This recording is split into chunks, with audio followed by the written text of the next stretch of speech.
Hello friends, તમારું ફરીથી સ્વાગત છે કેમિસ્ટ્રી ક્લાસીસમાં. આજે આપણે આ વિડીયોમાં અભ્યાસ કરવા જઈ રહ્યા છે ધોરણ 12નું રસાયણ વિજ્ઞાનનું ચેપ્ટર 5, જે છે આપણું પૃષ્ઠ રસાયણ વિજ્ઞાન. અને આજે આપણે એનો અભ્યાસ કરવા જઈ રહ્યા છીએ કલિલમય દ્રાવણોના ગુણધર્મો.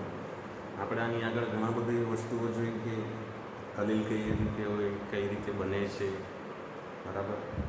તો આપણે હવે કલિલમય દ્રાવણના આપણે ગુણધર્મો જોવાના છે. તો સૌથી પહેલાં આપણા પાસે એનો છે સંખ્યાત્મક ગુણધર્મ.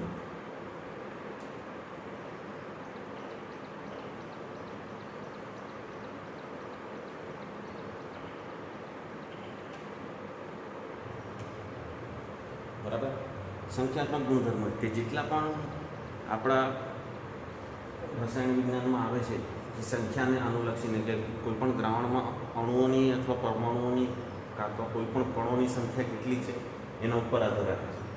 તો એ સંખ્યાત્મક ગુણધર્મ આપણે એમાં બે વસ્તુનો કમ્પેરિઝન કરવાની છે કે કલિલમય દ્રાવણ કઈ પ્રકારનું હોય છે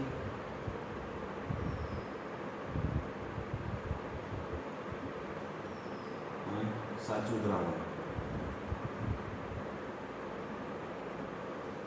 તો આપણા પાસે સંખ્યાત્મક ગુણધર્મ છે, જેમ કે છે બાષ્પ દબાણ,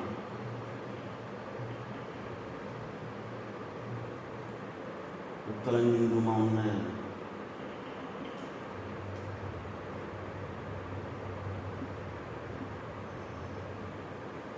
ઠાર બિંદુમાં ઉન્નયન,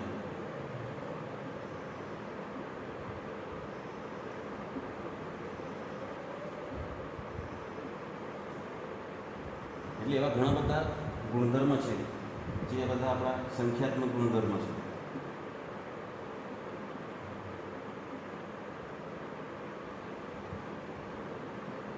તો એ સંખ્યાત્મક ગુણધર્મોમાં કલિલમય દ્રાવણોમાં કયા પ્રકારની વર્તણૂક હોય છે. તો આપણા પાસે જો સાચું દ્રાવણ હોય તો એમાં શું હોય કે કણો એકદમ નાના અવસ્થામાં હોય. એટલે કોઈ પણ પરમાણુ, અણુ એ કોઈ પણ પદાર્થ હશે જે પણ ઓગળેલો છે તે ઘણા બધા નાની ઝીણી અવસ્થામાં હશે. જ્યારે આપણે કલિલમય દ્રાવણ કેવો છે કે બધા અણુઓ, પરમાણુઓ અથવા કોઈ પણ પદાર્થ હોય તેનો સમુચ્ચય બનેલો હોય છે. તો એના કારણે શું થાય કે સાચા દ્રાવણ કરતાં કલિલમય દ્રાવણોમાં કણોની સંખ્યા હંમેશા ઓછી હોય. બરાબર. કેમ કે કલિલમય દ્રાવણમાં કણોની સંખ્યા મોટી છે, એક મોટો સમુચ્ચય બનાવીને બે હોય છે, અંદર ગોઠવાયેલા હોય છે. તો એના કારણે શું થાય કે જે પણ આપણા કણોની સંખ્યા છે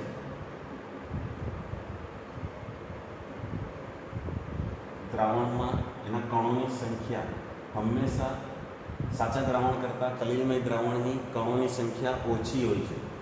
હવે કણોની સંખ્યા જેટલી ઓછી હોય તેટલા એના સંખ્યાત્મક ગુણધર્મ પણ ઓછા હોય. ઠીક છે. કેમ કે જો સાચા દ્રાવણમાં શું હશે કે નાના કણો સ્વરૂપે હશે, અને કલિલમય દ્રાવણમાં શું છે કે બધા અણુઓ એક સમુચ્ચય બનાવીને બેઠા છે. એટલે એ સમુચ્ચયને કારણે અહીંયા કણોની સંખ્યા ઓછી થઈ જશે. તમે બંને દ્રાવણના એક સરખી સાંદ્રતા લો.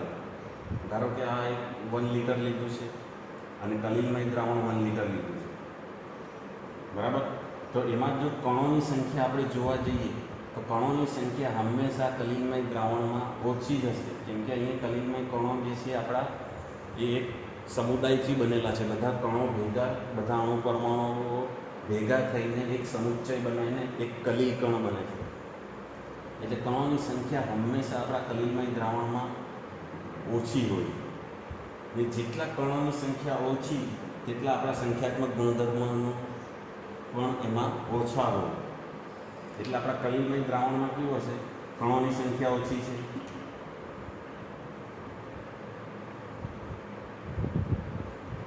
તેથી શું થાય કે એના સંખ્યાત્મક ગુણધર્મો પણ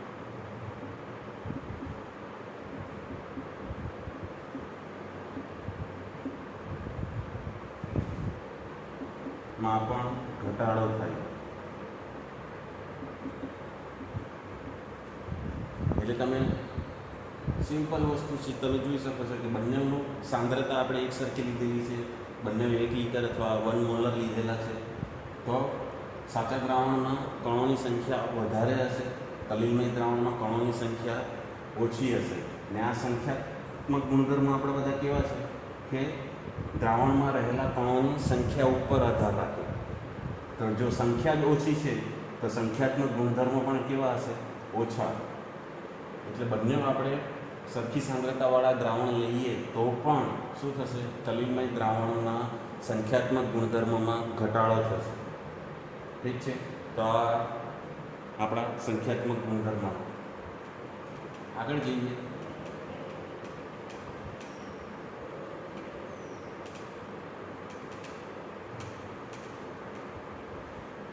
બીજું આપણા પાસે છે ટિંડોલ અસર.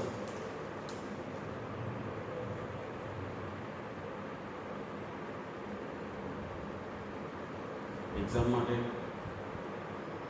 ખૂબ ઇમ્પોર્ટન્ટ છે, ઘણી વાર પૂછાઈ ગયું છે.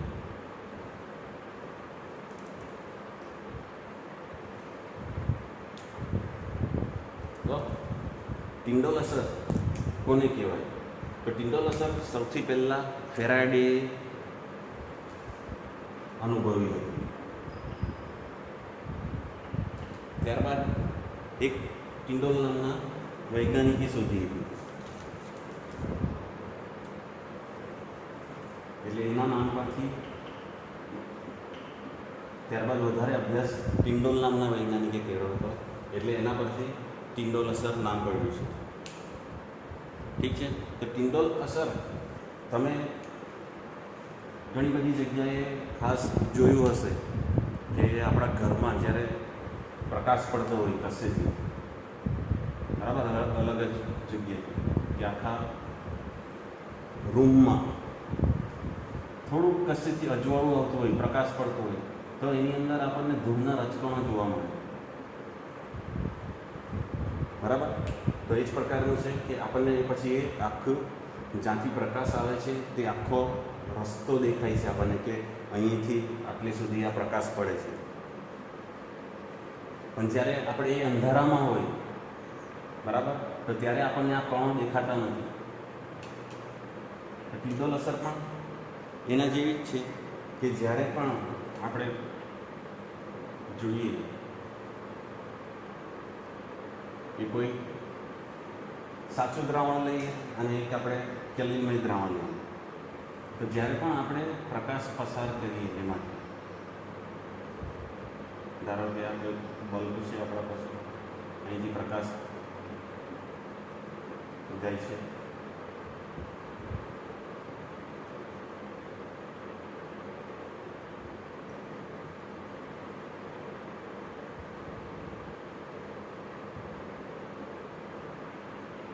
આપણા પાત્રમાં કલિલમય દ્રાવણ રહેલું છે અને આ બધા કલિલના કણો છે. તો જ્યારે પણ આપણા કલિલમય દ્રાવણ,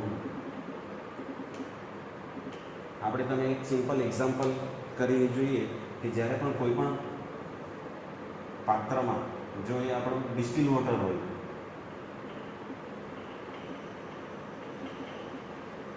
તો ડિસ્ટિલ વોટર કેવું હોય કે એમાં કોઈ પણ જાતની અશુદ્ધિ રહેલી નહીં. એટલે જ્યારે પણ એમાંથી પ્રકાશ પસાર કરવામાં આવે, બરાબર, તો પ્રકાશ પસાર કરીએ તો આપણને અહીંયા અંદર એકદમ સ્વચ્છ દેખાશે. બરાબર, જ્યારે આપણે એકદમ સાદું ડિસ્ટિલ વોટર લઈએ કે જેમાં કોઈ પણ પ્રકારની અશુદ્ધિ નથી, કોઈ પણ પ્રકારના આયનો નથી, તો જ્યારે એમાંથી પ્રકાશ પસાર કરવામાં આવે તો આપણને દ્રાવણ કેવું દેખાશે? એકદમ શુદ્ધ. એની આપણે પ્રકાશની લાઈટ એમાંથી દેખાતી નથી. તો જ્યારે એની જગ્યા પર આપણે સાદું પાણી લઈએ, ટેપ વોટર, તમે લેઝરથી એની પર લેઝર કોઈ પણ ટેપ વોટર લો કાચના ગ્લાસમાં અને એનામાં લેઝર પાડીને ચેક કરો, તો તમને શું દેખાશે કે જ્યારે પણ પ્રકાશ પસાર કરવામાં આવે તો આપણને એ પ્રકાશનો પથ દેખાશે અંદર. એટલે એ પ્રકાશનો પથ આપણને શું કામ દેખાય?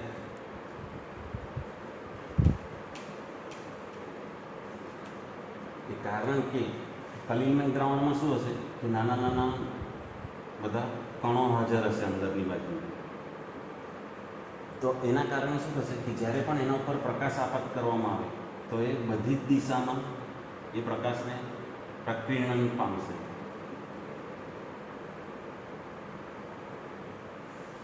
ઠીક છે, તો એને ટિંડોલ અસર કહેવામાં આવે. જ્યારે પણ કલિલમય દ્રાવણ ઉપરથી પ્રકાશ પસાર કરવામાં આવે તો ત્યારે શું કરશે કે એ કણો એ પ્રકાશના કિરણને બધી જ દિશામાં પ્રકીર્ણન કરશે. એ પ્રકીર્ણનને કારણે શું થશે કે આપણને એક પાત્રમાં પ્રકાશનો આપણને પથ દેખાશે. બરાબર, કે પ્રકાશ અહીંયાથી પ્રકાશ પસાર થાય છે એવો પ્રકાશનો પથ દેખાશે. તો એને જ આપણે શું કહીશું? ટિંડોલ અસર. બરાબર, જ્યારે આપણે શુદ્ધ દ્રાવણ લઈએ અથવા સાચું દ્રાવણ લઈએ તો ત્યારે શું થશે કે આપણને આ અસર જોવા નથી મળતી. કેમ કે શું થશે કે શુદ્ધ દ્રાવણમાં કોઈ પણ પ્રકારની અશુદ્ધિ કે કોઈ પણ કણો રહેલા નથી. તો એના કારણે શું થશે? પ્રકાશ સીધો પસાર થઈ જશે પણ આપણને દેખાશે નહીં. જ્યારે ટિંડોલ અસરમાં શું થશે કે જ્યારે પણ પ્રકાશ આપાત કરીએ આપણે તો એ જેટલા પણ કણો અંદર રહેલા હોય તો એ પ્રકાશના કિરણનું પ્રકીર્ણન બધી જ દિશામાં કરશે. એટલે આપણને એક આવો પથ જેવો દેખાશે કોઈ પણ દ્રાવણમાંથી. બરાબર, અને તેને જ આપણે શું કહીશું? ટિંડોલ અસર. અને ટિંડોલ અસર શા કારણે આપણને દેખાય?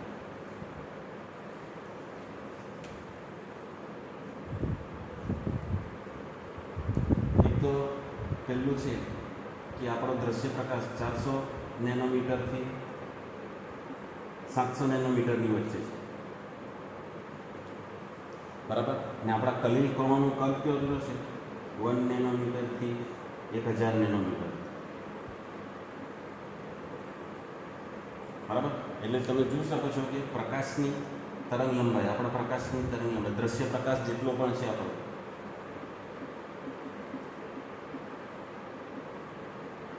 તો દ્રશ્ય પ્રકાશ અને આપણા કલિલ કણોની કદ બંને એકબીજાની નજીક જ છે, એક સરખા જ છે. એટલે એના કારણે શું થાય કે જ્યારે પણ પ્રકાશ પસાર થાય તો આ કલિલ કણો એનું શું કરશે? બધી દિશામાં પ્રકીર્ણન કરી દે. તો એના કારણે જે પણ પ્રકાશ આસપાસ ફેંકાય છે એના કારણે આપણને પ્રકાશનો આખો પથ દેખાય છે. તો એ પથ દેખાવાનું કારણ એક તો એ છે કે પ્રકાશની આપણા દ્રશ્ય પ્રકાશની તરંગ લંબાઈ અને આપણા કલિલ કણોનું કદ એક સરખું જ જેવું છે. તો એના કારણે આપણને ટિંડોલ અસર જોવા મળે છે. અને બીજી એક વસ્તુ છે કે આ જે પણ પ્રકાશ આપણા કલિલ કણ ઉપર કેન્દ્રિત થાય છે તો એને નવું નામ આપી દીધું છે ટિંડોલ શંકુ.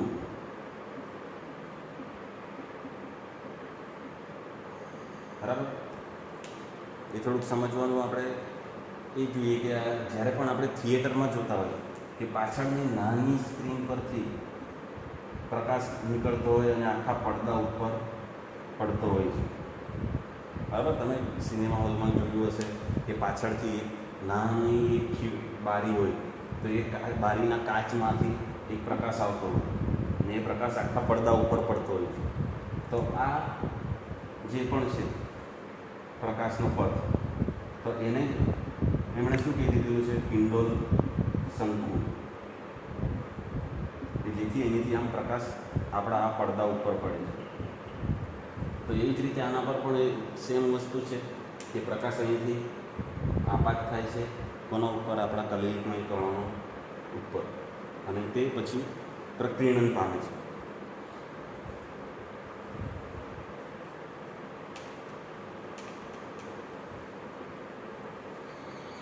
એમાં આપણા ટિંડોલ અસર આપણને ક્યારે જોવા મળે? તો એના માટે બે શરતો છે. પહેલી કે કલિલમય કણોનો કદ જે છે આપણા, તો જે આપણી પ્રકાશ પ્રકાશની તરંગ લંબાઈ છે, પ્રકાશની તરંગ લંબાઈ આપણે દ્રશ્ય પ્રકાશ છે આપણા 400 નેનોમીટરથી 700 નેનોમીટર, બરાબર. એટલો જ પ્રકાશ આપણે જોઈ શકીએ છીએ. તો પ્રકાશની તરંગ લંબાઈ કરતાં કલીલ કણોનું કદ નાનું ન હોવું જોઈએ.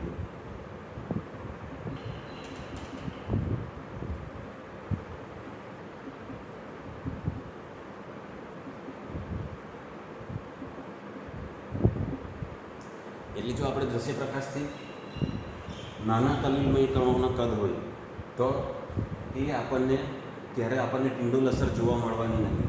એટલે જે પણ આપણે પ્રકાશ લઈએ છીએ તો પ્રકાશની તરંગ લંબાઈ હંમેશા કલીલમય કણો જેટલી જ અથવા એનાથી વધારે હોવી જોઈએ. કેમ કે શું થશે કે કલીલમય કણોનું કદ જો વધારે નાનું હશે તો આપણને ટિંડોલ અસર જોવા મળવાની નથી. એટલે પ્રકાશની તરંગ લંબાઈ કરતાં વધારે હોય કલીલ કણોનું કદ તો ત્યારે જ આપણને ટિંડોલ અસર જોવા મળશે. અને બીજું છે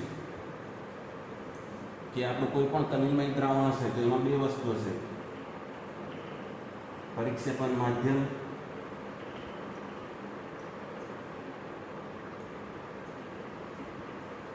અને પરિક્ષેપિત કલા.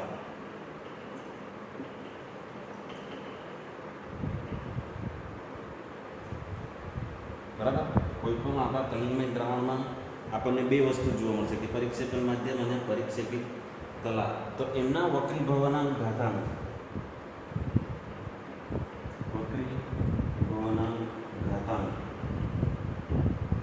એકબીજાથી ઘણા બધા જુદા જુદા હોવા જોઈએ અથવા સરખા ના હોવા જોઈએ. બરાબર. મોટી માત્રામાં એકબીજાથી અલગ રહેવા જોઈએ.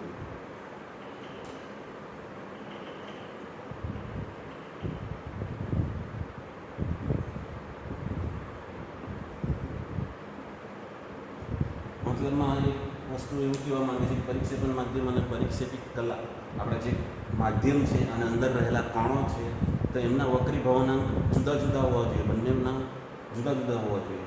નહીં તો શું થશે કે ટિંડોલ અસર આપણને જોવા નહીં મળે. કેમ કે બંનેના આપણા વક્રીભવનાંક કે પાણી આપણા પ્રકાશને પ્રકીર્ણન કઈ દિશામાં કરે છે તો બંનેના જુદા નહીં હશે તો આપણને ટિંડોલ અસર જોવા મળશે નહીં. એટલે પરિક્ષેપણ માધ્યમ અને પરિક્ષેપિત કલા બંનેના વક્રીભવનાંક પણ આપણને જુદા રહેવા જોઈએ. તો એ બે શરતો છે અને આ જ અસરનો ઉપયોગ કરીને એક વૈજ્ઞાનિક હતા ઝિગમુન્ડી.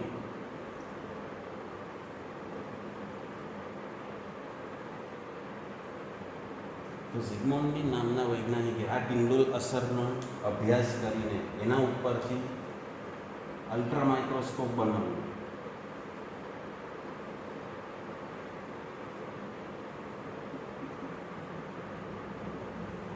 તો જ્યારે પણ એક્ઝામમાં પૂછવામાં આવે કે અલ્ટ્રા માઇક્રોસ્કોપની શોધ કોણે કરી હતી તો ઝિગમુન્ડી નામના વૈજ્ઞાનિકે. અને કોના ઉપરથી? ટિંડોલ અસર ઉપર. અને આપણું જે પણ અલ્ટ્રા માઇક્રોસ્કોપ છે એ આપણા કલીલમય કણોના કદનો કે કોઈના સ્વભાવનો કોઈ પણ પ્રકારની માહિતી આપતું નથી. એનો કદ અને આકાર એના વિશે કોઈ માહિતી આપતી નથી. આપણને ખાલી ટિંડોલ અસરનો યુઝ શેમાં થાય કે ખાલી સાચા દ્રાવણ અને કલીલમય દ્રાવણ બેઉને જુદા પારખવા માટે. સાચા દ્રાવણ અને કલીલમય દ્રાવણ આ બંનેને જુદા પારખવા માટે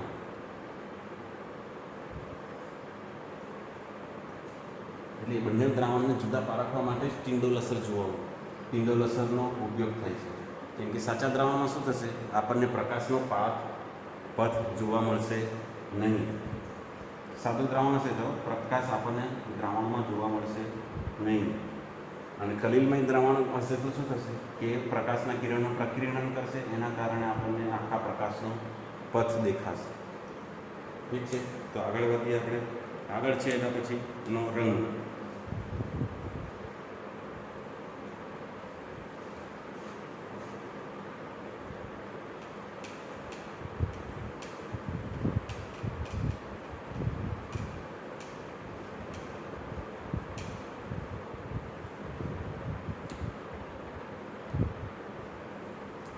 તો રંગ આપણો એકદમ સિમ્પલ વસ્તુ છે કે રંગ કોના ઉપર આધાર રાખે છે? કલીલમય કણોનો જ્યારે પણ આપણા કોઈ પણ દ્રાવણમાંથી, કલીલમય દ્રાવણમાંથી પ્રકાશ પસાર થાય છે તો એમાંથી પ્રકીર્ણન પામતા પ્રકાશનો આપણને રંગ કયો દેખાય છે? બરાબર. તો રંગ મોટે ભાગે કલીલમય કણોના કદ ઉપર આધાર રાખે છે.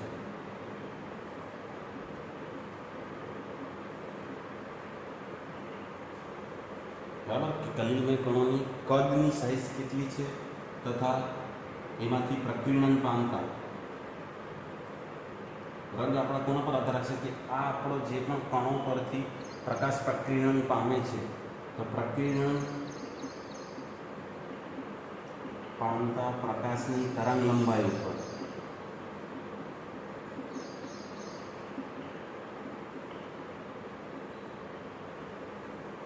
કે જે પણ આપણા કલીલમય કણો ઉપરથી પ્રકાશ પ્રકીર્ણન થાય છે તો એ પ્રકાશની તરંગ લંબાઈ ઉપર આધાર રાખે છે કલીલમય કણોનો, દ્રાવણનો જે પણ આપણને રંગ દેખાય છે એ. ને પ્રકાશની આ તરંગ લંબાઈ કોના ઉપર આધાર રાખે? કલીલમય કણોના કદ ઉપર. જેમ કે આપણા પાસે એક્ઝામ્પલ છે ગોલ્ડનું.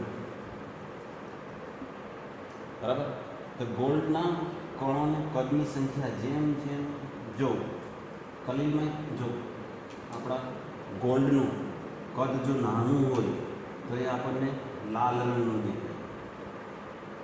પછી જેમ જેમ આ ગોલ્ડના કણોનું કદ વધતું જાય તો તેમ તેમ એ જાંબલીથી વાદળી તરફ જશે.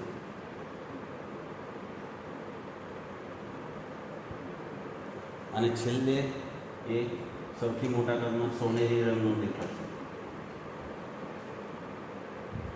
એટલે આમાં શું જોવા મળ્યું આપણને? કે આપણા કલીલમય કણોનું કદ આમાં આધાર રાખે છે કે જ્યારે આના ઉપર પ્રકાશ આપાત થશે તો પ્રકીર્ણન પામતો પ્રકાશ આપણને લાલ રંગનો દેખાશે. હવે કલીલમય કણોનો કદની સંખ્યા મોટી થઈ ગઈ તો એના કારણે આપણને શું થશે? ધીરે ધીરે એ જાંબલીથી વાદળી તરફ આપણને એનો રંગ દેખાતો જશે. અને આખરમાં આપણને જે ગોલ્ડનો સોલ છે એનું કદ સૌથી મોટું હોય તો એ ગોલ્ડ આપણને સોનેરી રંગનું દેખાશે. એટલે આપણો જે પણ કલીલમય કણોનો રંગ છે એ કોના ઉપર આધાર રાખે? કે પ્રકીર્ણન પામતા પ્રકાશની તરંગ લંબાઈ ઉપર. ને એ તરંગ લંબાઈ કોના ઉપર આધાર રાખશે? આ કલીલમય કણોના કદ ઉપર. ઠીક છે. આના પછી આપણે આગળ વધીએ. બ્રાઉનિયન ગતિ.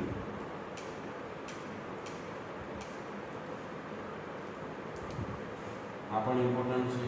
આપણે એક્ઝામમાં ઈંડોલ અસર અને બ્રાઉનિયન ગતિ એક સાથે પૂછાય છે.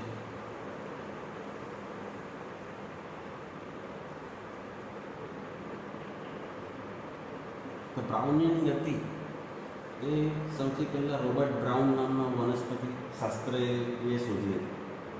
Robert Brown. તો એના નામ ઉપરથી એને નામ આપવામાં આવ્યું છે બ્રાઉનિયન ગતિ. તો એણે જ્યારે પણ કલીલમય દ્રાવણનો અલ્ટ્રા માઇક્રોસ્કોપ વડે અભ્યાસ કર્યો તો એમને શું જોવા મળ્યું? જે પણ આપણા કલીલમય કણો છે તો એ શું કરે છે? ઝિગઝેગ લાઇનમાં દ્રાવણમાં ગતિ કરતા જોવા મળે છે.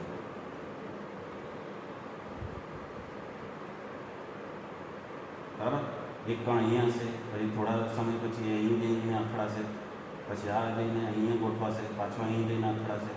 આ રીતે એ ઝિગઝેગ લાઇનમાં ગતિ કર્યા કરે છે. તો આવી ગતિને એમણે શું કીધું છે? બ્રાઉનિયન ગતિ. કે ઝિગઝેગ વાકી ચૂકી આખી લાઇનમાં ગતિ કરે છે. તો આવી ગતિને એમણે શું કીધું છે? બ્રાઉનિયન ગતિ. કે આપણા કલીલમય કણોની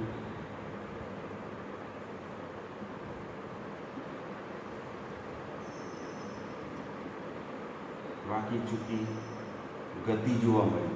જ્યારે પણ એમણે કલીલમય દ્રાવણનો અભ્યાસ કર્યો અલ્ટ્રા માઇક્રોસ્કોપ વડે તો એમને શું જોવા મળ્યું કે આપણા કલીલમય કણો આ રીતે ઝિગઝેગ લાઇનમાં ગતિ કરે છે. વાંકી ચૂકી એટલે ઝિગઝેગ. તો આ ગતિને એમણે કીધું છે બ્રાઉનિયન ગતિ, અને એમના નામ ઉપરથી રોબર્ટ બ્રાઉને શોધી હતી વનસ્પતિશાસ્ત્રી, એટલે એમને નામ આપવામાં આવ્યું છે બ્રાઉનિયન ગતિ. તો બ્રાઉનિયન ગતિ આપણે કોના કારણે થાય? બરાબર. તો આપણું જે પણ કલીલમય દ્રાવણ છે તો એમાં શું હશે? પરિક્ષેપણ માધ્યમ અને પરિક્ષેપિત કલા. તો આપણે જે પણ આ કણો છે તે શું થશે કે પરિક્ષેપણ માધ્યમના કણો સાથે અથડામણ અનુભવ.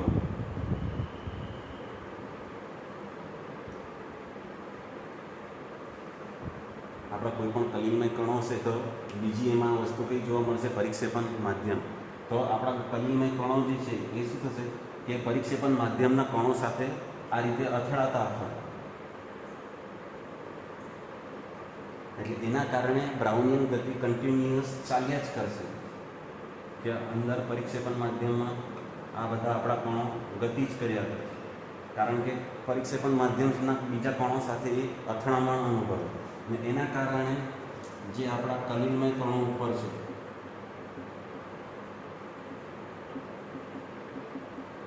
એક પ્રકારનું વિલોડન અસર પડે.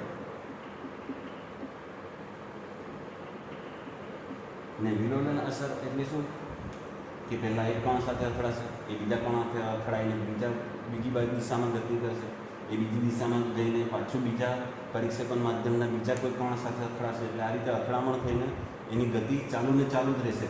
ને એ ગતિના ચાલુના કારણે આપણા કલીલમય કણો ઉપર શું હશે? વિલોડન અસર. વિલોડન અસરને કારણે આપણા કલીલમય કણોની ગતિ જળવાયેલી જ રહેશે. ને એ ગતિના કારણે જ આપણું જે કલીલમય દ્રાવણ છે એ સ્થાયી બને છે.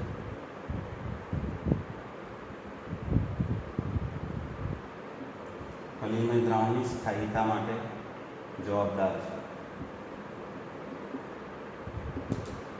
બરાબર. જે પણ એમ કલીલમય કણો ઉપર વિલોડન અસર છે તો એ જ આ કલીલમય દ્રાવણની સ્થાયીતા માટે જવાબદાર છે. સ્થાયી કેમ છે? કેમ કે કણો આપણા આખા દ્રાવણમાં આસપાસ ગતિ કરે છે. જો આ ગતિ અટકી જાય તો શું થશે કે આપણા જે પણ દ્રાવણમાં બધા કલીલમય કણો નીચે બેસી જશે, એટલે કે અવક્ષેપિત થઈ જશે. ને અવક્ષેપિત થઈ ગયા એટલે એ આપણા દ્રાવણમાંથી છૂટા પડી ગયા છે. બરાબર. પછી એને આપણે કલીલમય કણો, કલીલમય દ્રાવણ આપણે કહી શકતા નથી. બરાબર. એટલે કલીલમય દ્રાવણની સ્થાયીતા માટે જે જવાબદાર છે એની બ્રાઉનિયન ગતિ છે. અને બ્રાઉનિયન ગતિ કોના લીધે ચાલુ રહે છે? એના પર રહેલા વિલોડન અસરને કારણે. બરાબર. ને વિલોડન અસર કોના ઉપરથી આવે? પરિક્ષેપણ માધ્યમના કણોના લીધે, કે એના લીધે અથડામણ અનુભવે છે એના કારણે.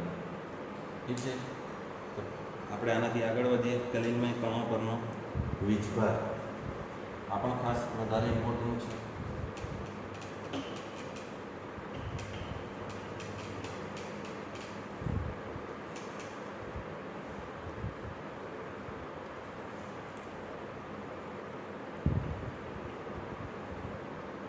આટલું છે આપણા પાસે.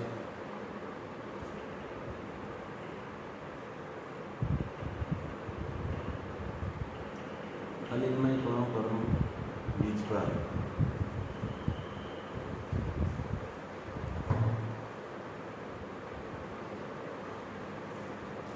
તો આપણા કોઈ પણ કલીલમય કણો હોય તો એમના ઉપર હંમેશા એ ધન વીજભારિત હોય અથવા ઋણ વીજભારિત હોય. આપણે આગળ પણ જોયું છે કે કલીલમય કણો ઉપર શું થાય કે કોઈ પણ પ્રકારનો ધન વીજભાર અધિશોષિત થયેલો હોય, ધન વીજભારિત અણુઓ અથવા ઋણ વીજભારિત અણુઓ અધિશોષિત થયેલા હોય છે. બરાબર. એટલે કલીલમય કણો ઉપર હંમેશા એક પ્રકારનો વીજભાર રહેલો હોય છે, કાં તો ઋણ વીજભાર હોય અથવા ધન ભાર એના ઉપર રહેલો હોય. તો આપણા પાસે એના એક્ઝામ્પલ છે કે ધન વીજભારિત સોલ,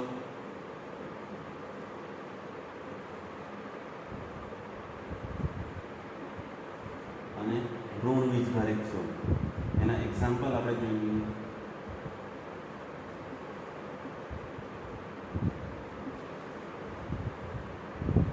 બરાબર. તો કલિલમય કણો આપણને કલિલમય દ્રાવણ બે પ્રકારના જોવા મળશે. એમાં કલિલમય કણોમાં એક ધન વીજભારિત સોલ હશે અને બીજા આપણને જોવા મળશે ઋણ વીજભારિત. બરાબર. કોઈ પણ કલિલમય દ્રાવણ હોય કાં તો એ કલિલ ઉપર ધન વીજભાર હશે અથવા તો ઋણ વીજભાર હશે. બરાબર. તો ધન વીજભારિત સોલમાં મોટે ભાગે આપણા પાસે આવશે બેઝિક ડાઈ, જેને આપણે રંગક કહીએ છીએ. તો બેઝિક ડાઈમાં આપણા પાસે એક છે મિથિલિન બ્લુ.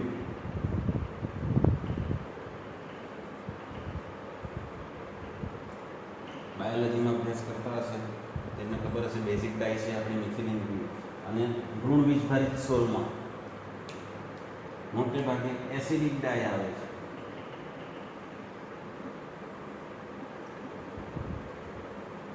બરાબર. એસિડિક ડાય છે આપણા પાસે ઇઓસિન અને કોંગો રેડ.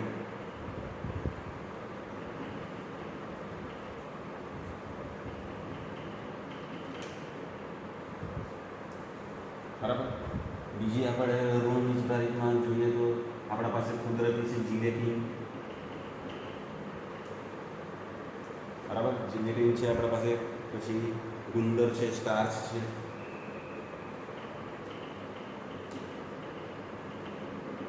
એ બધા ઋણ વીજભારિત સોલ છે. અને ધન વીજભારિત સોલમાં જો આપણો મેઇન વસ્તુ છે હિમોગ્લોબિન.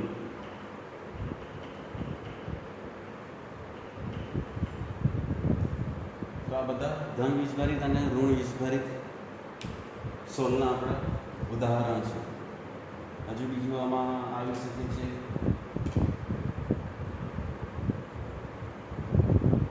ઋણ વીજભારિતમાં હવે ધાતુના સલ્ફાઇડ. બરાબર. ઋણ વીજભારિતમાં આવી છે બધા ધાતુના સલ્ફાઇડ. અને ધન વીજભારિતમાં આવશે ધાતુના ઓક્સાઇડ. તો એ બધા કેવા છે? ધન વીજભારિત છે. અને આ બધા ઋણ વીજભારિત સોલ છે. તો આપણે એક એક્ઝામ્પલ પરથી જોઈએ કે કલિલમય કણો પર આ વીજભાર કઈ રીતે આવે છે. બરાબર. તો એક આપણા પાસે સિમ્પલ એક્ઝામ્પલ છે કે જ્યારે AgNO3 અને KIનું દ્રાવણનું મિશ્રણ લેવામાં આવે, બરાબર, તો આપણને AgIના અવક્ષેપ જોવા મળે. બરાબર.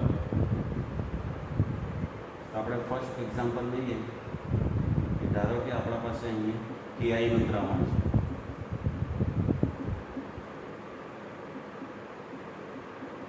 ને એનામાં શું ઉમેરવામાં આવે છે? AgNO3નું દ્રાવણ. તો અવક્ષેપ આપણને શેના મળવાના છે? AgIના જ.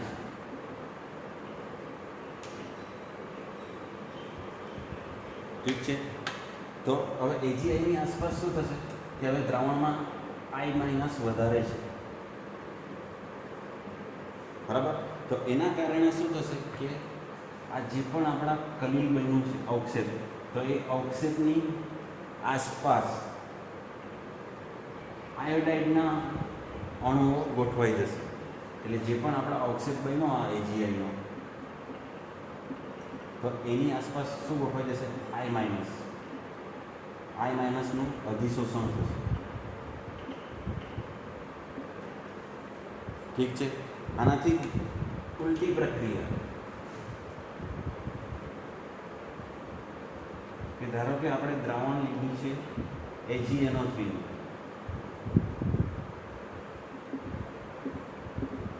બરાબર, અને એમાં ઉમેરીએ છીએ આપણે KIનું દ્રાવણ. બરાબર. બંને મંદ અવસ્થામાં જ રાખવાના છે, અતિ મંદ અવસ્થામાં.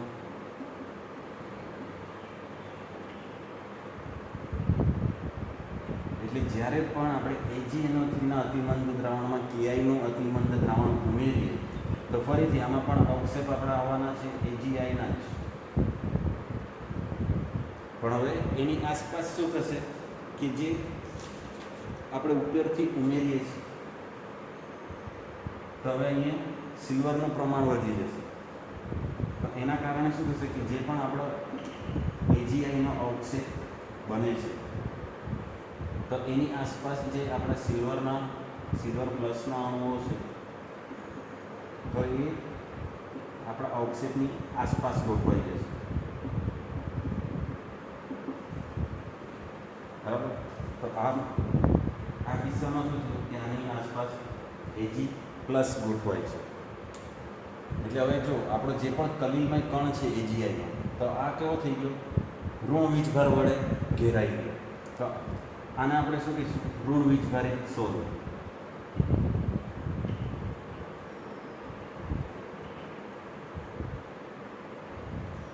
એવી જ રીતે આની આસપાસ સિલ્વર પ્લસના અણુઓ ગોઠવાઈ ગયા છે એટલે એને શું કહીશું આપણે? ધન વીજભારિત સોલ.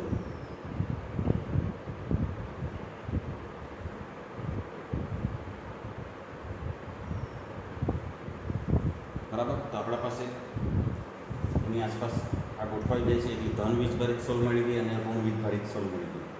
હવે શું થાય? આ સોલની આસપાસ પણ હજુ વીજભાર રહેલા છે. બરાબર. એક આપણા પાસે ધન વીજભારિત સોલ છે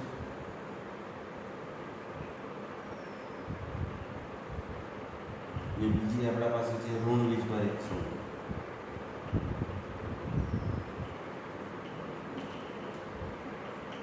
ધન વીજભારિત સોલ આપણા પાસે કઈ છે? AgI.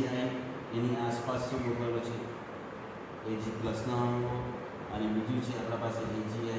એની આસપાસ શું ગોઠવેલું છે? I માઇનસના પરમાણુ. તો હવે શું થશે કે બેવના ઉપર આવો વીજભાર રહેલો છે. એક ઉપર ધન વીજભાર છે, એક ઉપર ઋણ વીજભાર છે.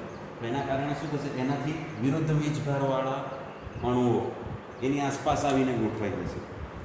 જેમ કે અહીંયા I માઇનસ છે, અહીંયા I માઇનસ છે તો એની આસપાસ આ K પ્લસના પરમાણુઓ ગોઠવાઈ જશે.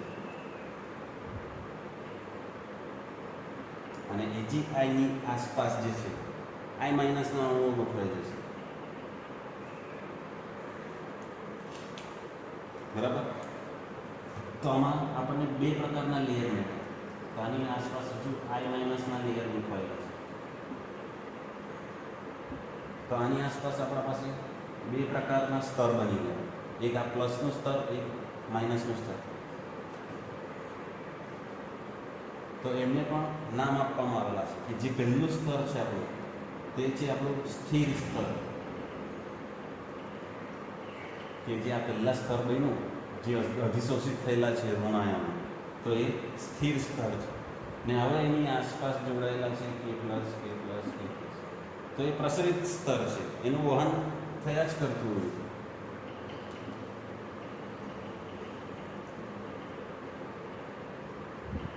તો કોઈ પણ કલીલમય કણોની આસપાસ આપણને બે પ્રકારના સ્તર જોવા મળે.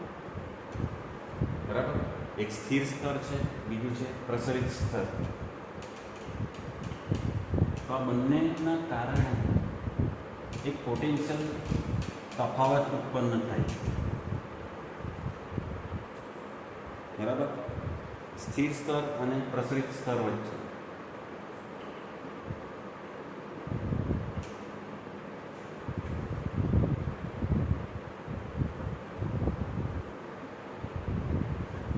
બંને સ્તર વિરુદ્ધ વીજભારવાળા છે. સ્થિર સ્તર ઉપર બીજો વીજભાર છે, પ્રસરિત સ્તર ઉપર બીજો વીજભાર છે. તો સ્થિર સ્તર અને પ્રસરિત સ્તર એ બંને વચ્ચેના પોટેન્શિયલ તફાવતને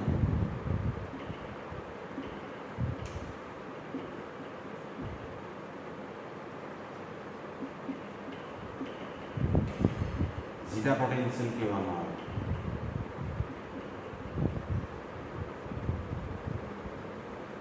બરાબર. કે બે ઉપર વિરુદ્ધ વીજભાર છે એના કારણે એના પર કોઈક ને કોઈક પ્રકારનો પોટેન્શિયલ લાગુ પડશે. તો એ બંને સ્તરો વચ્ચેના પોટેન્શિયલના તફાવતને આપણે શું કહીશું? Zeta potential. બરાબર. આ પણ એક ઇમ્પોર્ટન્ટ છે. એના પછી આપણે આગળ વધીએ.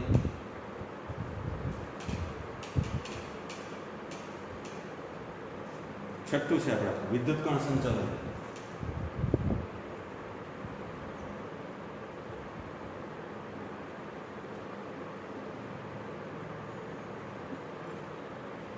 આપણા કલિલમય કણો ઉપર વીજભાર રહેલો છે એ વસ્તુ આ વિદ્યુત કણ સંચલન વડે સાબિત કરી શકે. કે ધારો કે આપણા પાસે કોઈ યુ આકારની નળી છે,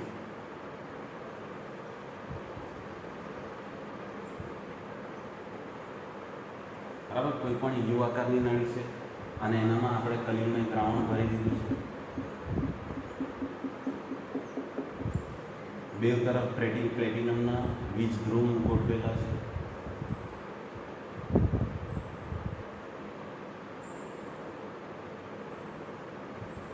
ઠીક છે, એક હશે એનોડ,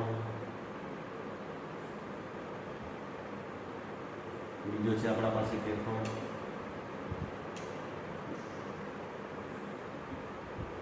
બરાબર, બંને ઉપર વીજભાર લાગુ પાડી દેવામાં આવે છે. હવે જ્યારે પણ એમાંથી વિદ્યુત પ્રવાહ પસાર કરવામાં આવે તો જો એ ઋણ વીજભાર કલિલ કણો હશે તો ધીરે ધીરે શું થશે કે જ્યારે પણ એમાંથી વિદ્યુત પ્રવાહ પસાર કરવામાં આવે તો આપણા કલિલમય કણો શું કરશે કે ધન વીજભાર તરફ ગતિ કરવા લાગશે. બરાબર, એક યુ આકારની નળી છે. હવે આ પ્લેટિનમના વિદ્યુત ધ્રુવ વચ્ચે જ્યારે પણ વિદ્યુત પ્રવાહ પસાર કરવામાં આવશે તો ત્યારે જેટલા પણ કલિલમય કણો છે એ ગતિ કરીને શું કરશે, આપણા આ એનોડની સપાટી ઉપર જમા થવા લાગશે.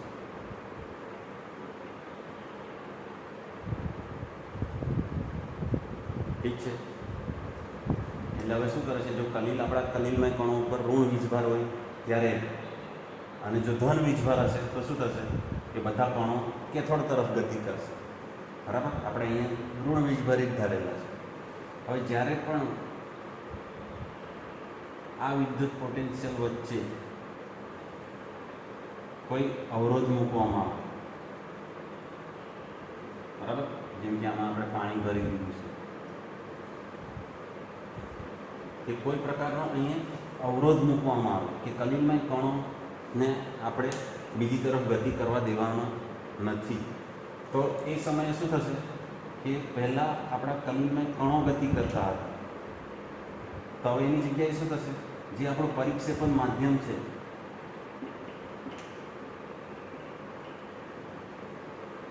તો એ ગતિમાં આવશે. એટલે આપણે આમાં શું કર્યું કે પહેલાં કલિલમય કણો ગતિ કરતા હતા, પણ હવે શું કર્યું, આપણે કલિલમય કણોની ગતિ કોઈ યોગ્ય પદ્ધતિથી અહીંયા વચ્ચે અટકાવી દીધી છે. તો અટકાવી દેતા શું થશે કે કલિલમય કણો તો હવે અહીંયા અટકી ગયા, તો એના કારણે શું થશે, જે પરિક્ષેપણ માધ્યમ છે, બરાબર, કલિલમય કણો સિવાયનું બીજું જે પરિક્ષેપણ માધ્યમ હવે ગતિ કરવા લાગશે. બરાબર, તો આ આખી વસ્તુ શું હતી, વિદ્યુત કણ સંચલન. બરાબર, એટલે આપણે વિદ્યુત કણ સંચલન પરથી શું ખબર પડે છે કે આપણા કલિલમય કણો ગતિમાં હોય છે. બરાબર, કે કોઈ પણ આપણા કલિલમય કણો છે તો એના ઉપર કોઈક ને કોઈક પ્રકારનો વીજભાર રહેલો હોય છે, એ વસ્તુ આપણે આના વડે સાબિત કરી શકીએ. અને છેલ્લું આપણા પાસે શું છે કે આપણે કલિલમય કણોને અટકાવી દીધા ને કોઈ પણ અવરોધ મૂકીને, તો શું થયું, પરિક્ષેપણ માધ્યમ ગતિ કરવા લાગે, તો એને કહેવામાં આવે વિદ્યુત પરાસરણ.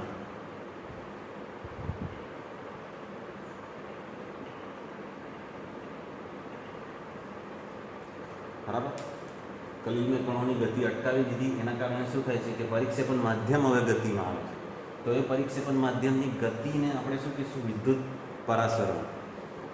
અને હવે આપણા પાસે લાસ્ટ છે સાતમું, સ્કંદન અથવા અવક્ષેપન.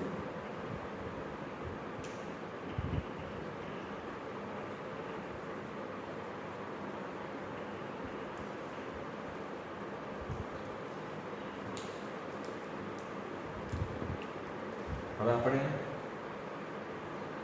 કોઈ પણ કલિલમય દ્રાવણ જોઈએ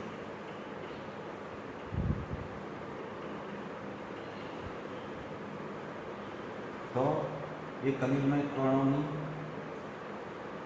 ગતિમાં હોય છે, ને એ ગતિ કોના ઉપર જવાબદાર છે, તો કલિલમય કણો ઉપરના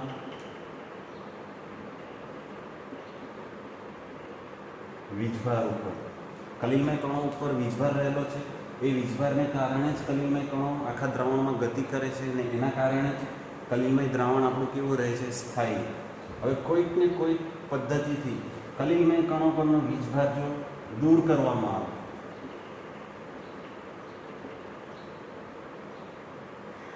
બરાબર, આપણા કલિલમય કણો કોના લીધે ગતિમાં છે? વીજભારના લીધે. અને વીજભારના લીધે એ ગતિમાં છે, એટલે ગતિમાં છે એના કારણે દ્રાવણ આપણું કલિલમય દ્રાવણ સ્થાયી છે. પણ જો કોઈકને કોઈક પદ્ધતિ વડે જો એમના ઉપર રહેલો વીજભાર દૂર કરી દેવામાં આવે, બરાબર, તો વીજભાર દૂર થઈ જાય તો એમની ગતિ અટકી જાય.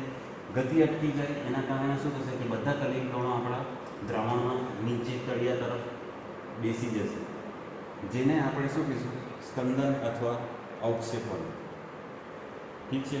તો આપણા બધા કલિલમય દ્રાવણના ગુણધર્મો હતા, જેમાં આ ખાસ ઇમ્પોર્ટન્ટ છે કિંડોલ અસર છે, બ્રાઉનિંગ ગતિ છે, કલિલમય કણો પરનો વીજભાર છે, એને ખાસ તૈયાર કરજો.